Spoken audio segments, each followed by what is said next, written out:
ये भूमि जहां हमारा भरोसा है कि यदि भारत हिंदू राष्ट्र होगा तो पहला राज्य बिहार होगा। लेकिन आज धन्य है ये भूमि और धन्यासित हुई परम पूज्यपाद गुरुदेव भगवान जैसे नवग्रहों के बीच में सूर्य चमकता है, वैसे ही आज सभी संतों के बीच में जिनकी अध्यक्षता में यह कार्य हो रहा, सनातन का महाकुंभ हो रहा, पूज्यपाद जगतगुरु भगवान विराजमान है। वह जगतगुरु भगवान जिन्होंने राम मंदिर के लिए अदालत में जाकर के जब साक्ष्य प्रस्तुत किए तो उन वालों की भी ठटनी बढ़ गई और भगवान श्री राम अयोध्या में जहां विराजमान है, सबके लाडले, हम सबके प्रिय, हम सबके आराध्य प्रभु श्री राम को हम सब अपनी आंखों से टेंट से भव्य दिव्य मंदिर में देखा।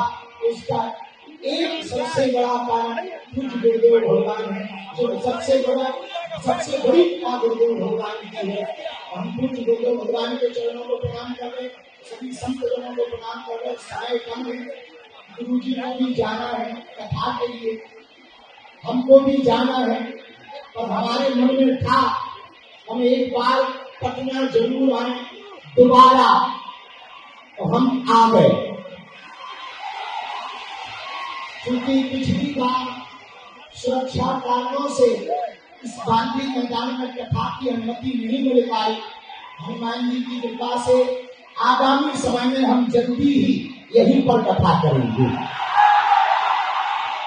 आज राम सेतु की भूमिका जो हमारे प्रिय अश्विनी चौबे जी ने निभाई है, सभी संतों को बुलाकर सनातन का महाकुंभ किया है। सनातन का मतलब है सबका, सनातन का मतलब है व्यापार नहीं परिवार, सनातन का मतलब है विवाह अनुबंध नहीं संबंध, सनातन का मतलब है शाश्वत, सनातन का मतलब है यही सत्य है, सनातन का मतलब है विश्व में शांति की आचार्य संहिता, सनातन का मतलब है हिंसा नहीं अहिंसा, सनातन का मतलब है पूरे विश्व का विश्व गुरु। और हम सब सौभाग्यशाली हैं। पहला सौभाग्य तो भारत मनुष्य तन मिला, दूसरा सौभाग्य भारत जैसा पतन मिला, और तीसरा सौभाग्य सनातन धर्म मिला। हारे हारे। इसलिए बिहार के पागलों, अब एक बात मान लो, पूछो क्या हम सब हिंदू, हम सब हिंदू। अरे भैया मारी ठंडी को जो संत बार बार नमन करके, हम सब हिंदू, हम सब हिंदू। इसलिए हम सब आज सनातन महाकुंभ के इस पर्व पर एक बात हम कहेंगे और विराम करेंगे अपनी बात की। अभी वर्तमान में कहीं भाषावाद की लड़ाई चल रही, कहीं क्षेत्रवाद की लड़ाई चल रही, कहीं जातिवाद की लड़ाई चल रही।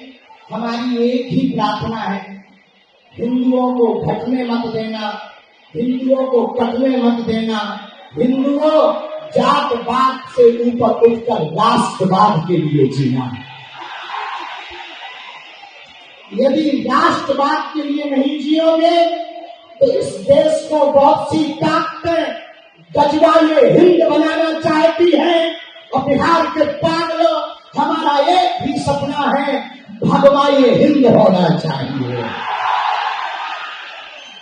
अगर हुआ मेरे धर्म पर घात तो मैं प्रतिघात करूंगा, क्योंकि मैं हिंदू हूं, सिर्फ हिंदुत्व की बात करूंगा। एक बात और सुनो बिहार वालों, हम किसी मजहब के विरोधी नहीं है, न हमें मुसलमानों से दिक्कत है, न हमें ईसाइयों से दिक्कत है, हमें तो हिंदुओं में रहने वाले उन हिंदुओं से दिक्कत है। और बिहार के पागल एक ही सपना है, भगवा ये हिंद होना चाहिए। अगर हुआ मेरे धर्म पर घात तो मैं प्रतिघात करूंगा, क्योंकि मैं हिंदू हूं, सिर्फ हिंदुत्व की बात करूंगा। एक बात और सुनो बिहार वालों, हम किसी मजहब के विरोधी नहीं है, न हमें मुसलमानों से दिक्कत है, न हमें ईसाइयों से दिक्कत है। हमें तो हिंदुओं में रहने वाले उन हिंदुओं से दिक्कत है जो जातियों के नाम पर हिंदुओं को लड़ाते हैं। अरे जब हम सब हिंदू एक हैं, एक बात बताओ, एक पिता के 4 बेटे हैं, तो क्या किसी पिता को एक बेटा प्रिय, एक बेटा अप्रिय होगा? बोलो बोलो बोलो। चारों समान होंगे कि नहीं? चारों प्रिय होंगे कि नहीं? हम सब हिंदू हैं, हम सब समान हैं, हम सब आपस में लड़े ना भैया। हम राजनीति के चक्कर में नहीं आए, हम पटना में रामनीति के चक्कर में आए हैं। और दूसरी बात सुन लो कान खोलकर, हमारे पत्रकार बंधु भी खड़े, इन्हें मसाला तो चाहिए ही चाहिए। इनको हम कह दे भैया बिल्कुल कान खोलकर, हम किसी भी पार्टी के नहीं हैं, जिस पार्टी में हिंदू है हम उस पार्टी के हैं। हम राम के हैं, हम सनातन के हैं, हम सत्य के हैं, हम संतों के हैं, संतों की हम पर कृपा बनी रहे। लेकिन जब तक रुकेंगे नहीं, जब तक झुकेंगे नहीं, चाहे जितना विरोध कर लो हमारा, कितनी भी गालियां बदलो, कितने भी नारेबाजी कर लो, हम हिंदुओं को छोड़ करके रहेंगे। और आज एक और घोषणा कर रहे, चुनाव के पहले नहीं, चुनाव के बाद, ताकि लोगों को ये ना लगे कि हम राजनीति में आ रहे हैं। चुनाव के बाद बिहार में भी पदयात्रा करेंगे, ताकि वो केवल हिंदुओं के लिए हो। इसलिए दोनों हाथ उठा के कहो, हम सब हिंदू, हम सब हिंदू। अब जातिवाद नहीं, राष्ट्रवाद पर जिएंगे। किस पर जिएंगे? भारत माता के लिए जिएंगे। किसके लिए जिएंगे? कुछ लोग भारत, अच्छा कुछ लोग ऐसे हैं जो तिरंगा में चांद चाहते हैं, हम चांद पर तिरंगा चाहते हैं। बस इतना सा अंतर है। इसलिए सब प्रेम पूर्वक रहना। पटना वाले पागलों अपना ध्यान रखना, मुस्कुराते रहना। समय कम है, गर्मी ज्यादा है, हिंदुओं में भी गर्मी है और मंच पे भी गर्मी है और मौसम की भी गर्मी है। इसलिए